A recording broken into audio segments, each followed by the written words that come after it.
E agora eu já criei 3 colunas novas e coloquei as cores que a gente vai analisar. E uma dica que eu vou te dar é, sempre que você for colocar aqui em cima um argumento que você vai utilizar na sua forma, e você tem ele aqui se repetindo na sua tabela, é bom que você selecione uma delas, copie todo o valor dessa célula e então coloque aqui em cima. Às vezes isso vai parecer meio inútil, porém, caso você tenha um valor em branco após, exatamente dessa maneira que está sendo mostrado aqui na tela, você não vai contabilizar e a sua fórmula não vai funcionar da maneira correta. E agora a fórmula que a gente vai utilizar vai ser se a minha cor do veículo for igual à cor do meu cabeçalho, ou seja, a minha tabela 46, cabeçalhos azul, sempre vai ficar fixado esse valor. Eu vou colocar o valor 1, que eu quero contabilizar uma venda, e senão eu vou colocar o valor 0. Com essa fórmula aplicada em toda a minha planilha, eu vou selecionar essa minha fórmula aqui, vou colocar nas outras duas cores, e então, em vez de deixar azul aqui em cima, eu só vou alterar para a cor correspondente da coluna que a gente vai estar analisando. Pronto, agora que a gente já tem essa informação, eu vou partir para aquela parte de análise do nosso relatório. Eu vou vir aqui do lado, vou copiar essa minha informação, vou vir aqui embaixo e vou colocar apenas a minha formatação para manter o padrão no meu relatório. Então, o nome dessa minha análise aqui vai ser vendas por cor. Eu vou colocar as cores que a gente tem aqui. Uma maneira de fazer isso, você pode selecionar uma por uma dessas aqui e colocar o igual, para que você tenha exatamente esse mesmo valor. E depois você pode selecionar isso daqui e colocar apenas os valores. Pronto, agora a gente já tem as cores que a gente vai analisar. E agora nós vamos fazer a contagem desses valores da cor azul. Para fazer isso, a gente vai utilizar a fórmula conte números. Então a gente puxa aqui a fórmula e clica em alguma célula desse meu intervalo, aperto Ctrl Shift seta para baixo, aperto Enter. Pronto, a gente já tem esse cálculo. Porém, se a gente for ver aqui, a gente retornou o valor 55, que é a contagem total dos meus veículos. Qual que é o problema? Ele está contabilizando esse zero como um valor. O que a gente tem que fazer para alterar isso? Em vez de deixarmos esse zero aqui em cima, o que a gente vai fazer? A gente vai deletar ele, colocar aspas 2 vezes. Dessa maneira, a gente vai colocar um valor nulo e agora a gente já tem a contagem feita da maneira correta. E pronto, agora a gente já tem mais uma informação que pode nos auxiliar na questão da compra dos nossos veículos.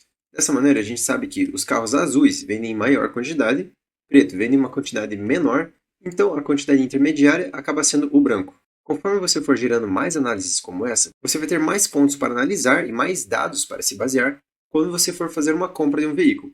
Esse tipo de conceito e aplicação pode ser aplicado em qualquer tipo de negócio ou profissão. Basta você ver o que você vai analisar e o que você vai começar a mensurar para que então você mude a maneira que você analisa o que você compra, como você toma suas ações na sua empresa, por exemplo. Ou você pode utilizar essas informações para convencer alguém a respeito de algum projeto, até mesmo embasar alguma opinião sua. Agora vamos pintar de verde essa área aqui.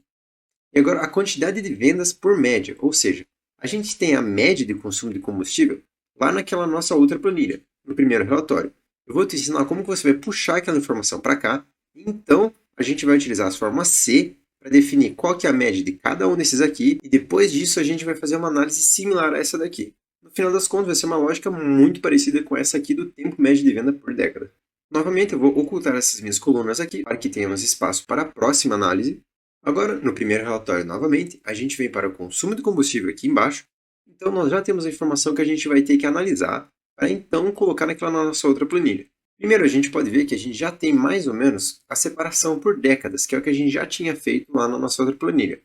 O que a gente pode fazer? Nós podemos pegar esses números aqui e fazer a média desses valores aqui, desses aqui e então desses aqui, categorizar como que a gente vai analisar os nossos outros dados. Como que a gente vai fazer isso? Eu vou selecionar essa minha coluna aqui, vou manter o Ctrl pressionado, então vou selecionar essa daqui, vou dar Ctrl C, vou vir para a minha outra planilha e vou colocar meus dados aqui. No final das contas, eu vou poder acabar ocultando essa informação que ela não vai atrapalhar o layout da minha planilha. Botão direito, vou colocar apenas os valores, que é o que me interessa. E pronto, com essa minha informação, eu preciso separar por década agora a minha média. Eu vou copiar esses valores, vou colocar aqui apenas os valores. Então, eu vou fazer manualmente o valor das médias baseado nas décadas. Como esses meus dados já estão organizados do menor para o maior, eu também tenho que fazer isso com a ordem que eu vou colocar meus dados aqui. Então, no caso, eu só vou precisar colocar essa minha década atual por último e a minha década 1 aqui no meio. Tendo feito isso, agora a gente já sabe que a década mais antiga é essa daqui que vem primeiro, ou seja, são essas informações que vão aparecer no começo dessa minha lista de dados, e então ela vai progredindo. Nesse caso, eu vou fazer manualmente a minha média. E pronto, agora eu já tenho os valores que eu precisava. Agora eu vou copiar eles, vou colocar apenas como os valores, porque nesse exemplo aqui a gente não vai mudar a nossa informação, ela vai ser sempre essa daqui. Vou deletar essas colunas que estão sobrando aqui no meu lado, então eu vou ter que criar uma nova coluna e vou ter que verificar de qual década que é aquele veículo para então atrelar a qual que é a média de consumo dele. Como que a gente vai fazer isso? Eu vou reexibir as minhas colunas aqui e ocultar novamente essas aqui que são das cores dos veículos que a gente não vai utilizar nesse momento. E vou inserir uma coluna nova aqui. Vou chamar ela de média. Então o que eu vou ter que fazer? Baseado em qual década que esse veículo pertence, eu vou ter que atrelar um valor de média para ele. Para fazer isso, a gente vai precisar de uma fórmula C dentro de uma fórmula C, porque a gente tem 3 argumentos. Para fazer isso, a gente vai utilizar a mesma lógica das aulas anteriores. A gente vai puxar o primeiro C, vamos verificar se o década atual está igual a vazio. Caso ele esteja, a gente vai puxar uma outra lógica, que vai verificar inicialmente se o valor da minha década 1 também está vazio.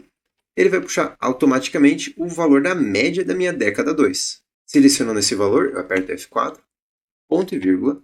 Então, caso o resultado dessa minha lógica aqui seja falso, ou seja, o valor da minha década 1 não está vazio, eu vou puxar a minha década 1 aqui, vou fechar o meu parênteses, ponto e vírgula, e vou voltar para a minha primeira lógica, que é, se esse valor aqui da minha década atual não estiver vazio, eu vou puxar a média da década atual. Seleciono o U3, aperto F4, finalizo essa minha forma fechando parênteses, aperto Enter, e pronto, agora a gente já tem qual média de consumo de cada um desses veículos. Se a gente for conferir, os veículos da década 1 estão puxando 10,5, ou seja, está correto, e os outros correspondem também. E agora, para que a gente consiga fazer a contagem dessas nossas vendas baseado na média, eu vou ter que aplicar a mesma lógica que eu fiz aqui no começo.